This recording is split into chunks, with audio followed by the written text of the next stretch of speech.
Chapter 31 Act 1. So, in summation, one of us will need to claim personal responsibility for the eternal well-being of every single test participant?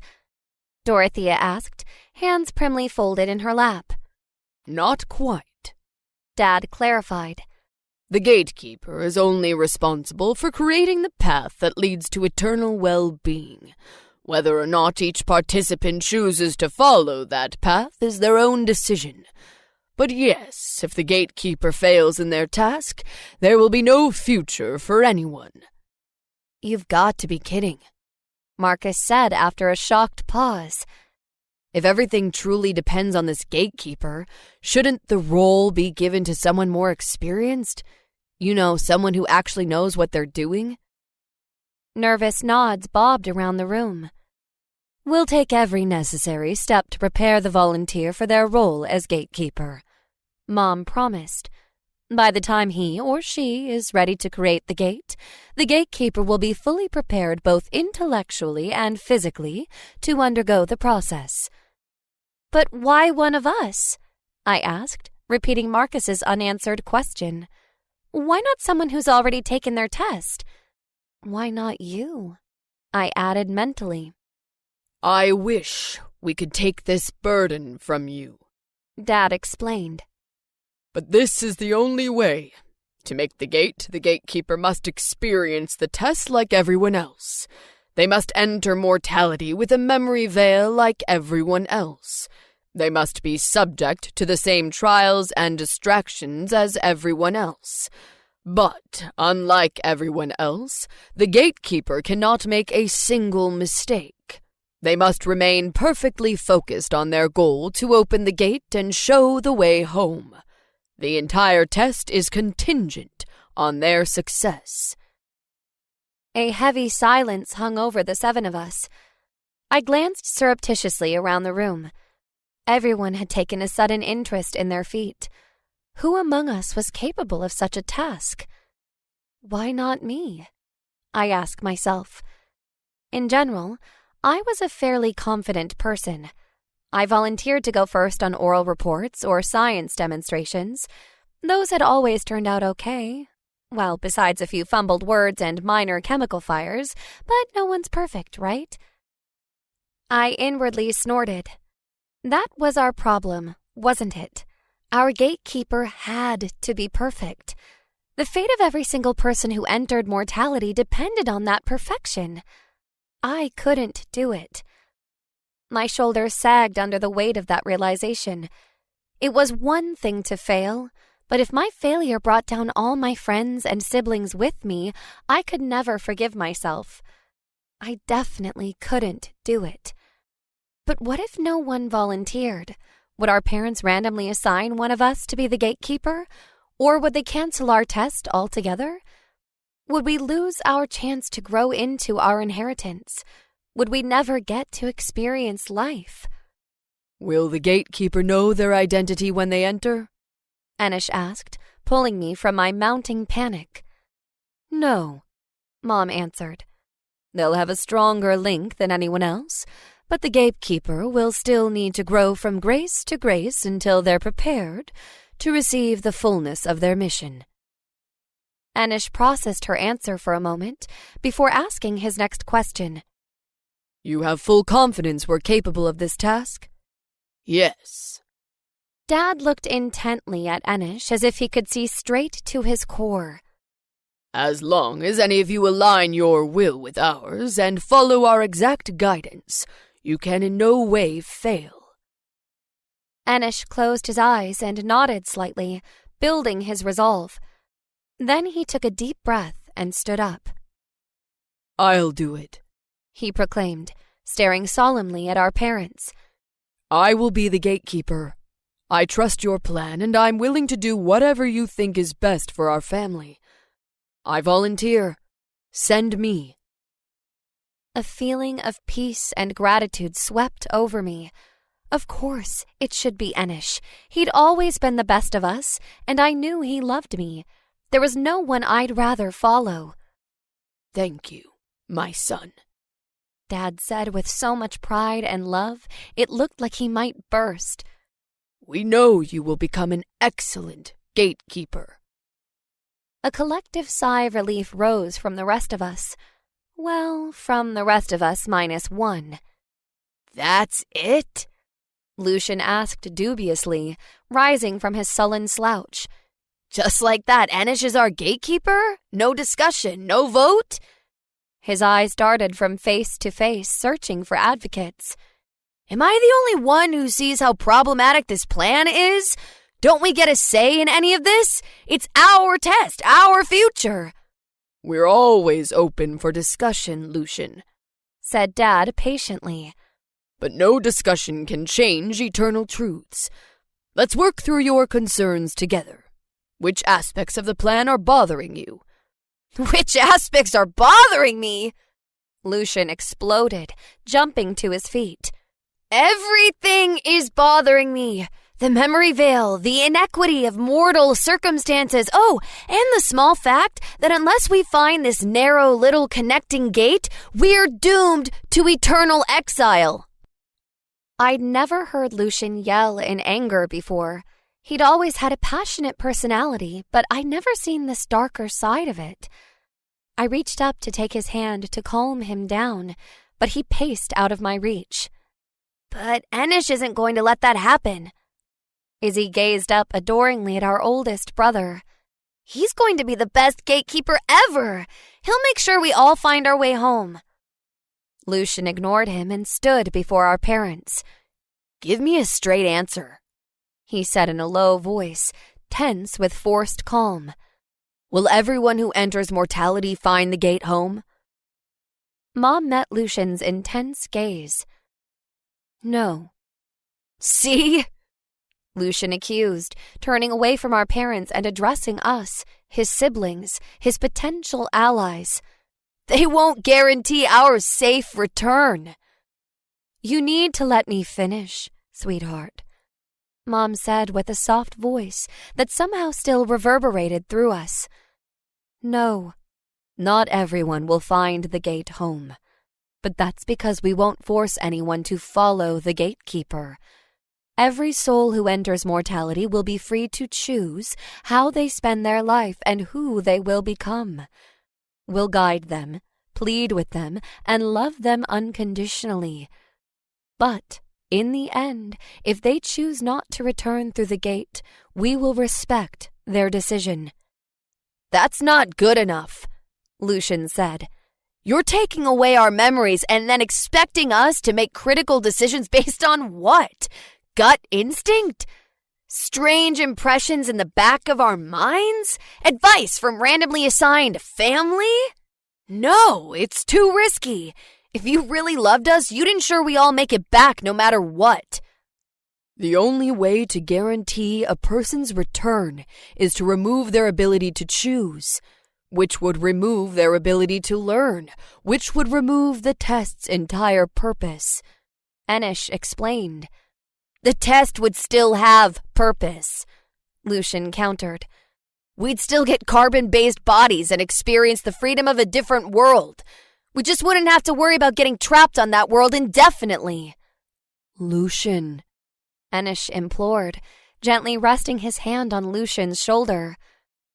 The purpose of the test isn't to claim a body then rush home as soon as possible. The purpose is to become the type of wise and charitable person who can properly handle the responsibility of our inheritance. The purpose is to change our very natures. We don't need to change our natures, Lucian argued. We're already good, smart, hard-working people. All we need is some experience. And that experience requires the ability to choose without coercion, Enish replied. Everyone needs to choose for themselves what kind of person they want to become. As gatekeeper, it will be my job to give help and guidance to whomever will receive it. But I'll never use compulsion to force anyone's decision. Not even for us? Lucian asked tightly.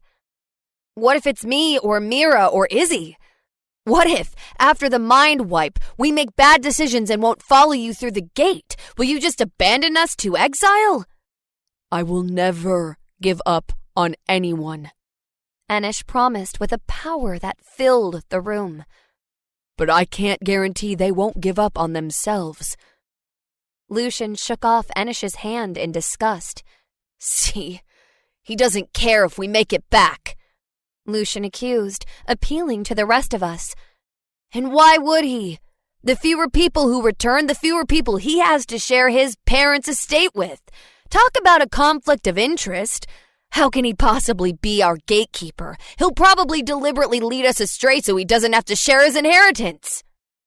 There's no limit to the inheritance, Lucian, Dad explained soothingly.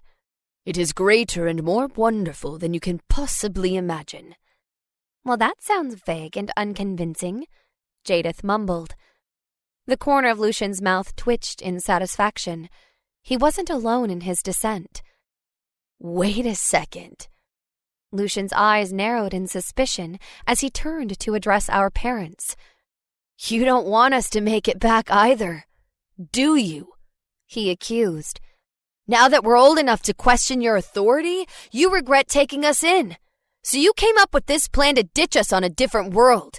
And when we can't make it back, oh well, it's not your fault. It's our fault for being too stupid to find the gate home. A loud snort of laughter made us all turn our heads. Marcus held his hand to his face, trying to cover a smirk. Sorry, he chuckled.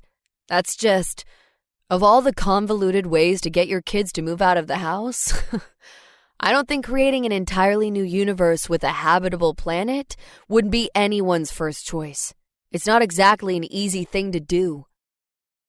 Out of loyalty to Lucian, I tried my best to hide my smile by biting my lip and looking at my lap. Yeah, we're just wards, Lucian, Jadith pointed out. If they wanted to dump us, they could do it at any time, no questions asked. You probably shouldn't be tempting them, she added with the amused assurance that our loving parents would never do such a thing. Lucian glanced around the room to gauge his support. Fine. He threw up his arms in defeat. Laugh at me. But I still question Enish's motives. I don't want a gatekeeper who can't guarantee my safe return. Do you? Do you have an alternative proposal? Dorothea asked. Yes, I do. Lucian raised his chin and puffed out his chest. I'll be the gatekeeper. And, unlike Enish, I'll make sure not one single soul will be lost. Everyone will make it home, regardless of the choices they make in mortality. That's an interesting proposal, Lucian, said Mom, ever the epitome of tranquility. But the gate can only be found by those who choose to follow the gatekeeper. Would you force people to follow you?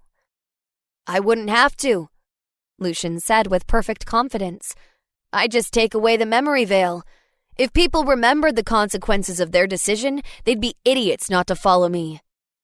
I see, said Dad, stroking his chin. But consider this. Have any of you, smart as you are, ever made an unwise decision despite knowing the consequences? Ouch. I shifted uncomfortably under the weight of my past indiscretions.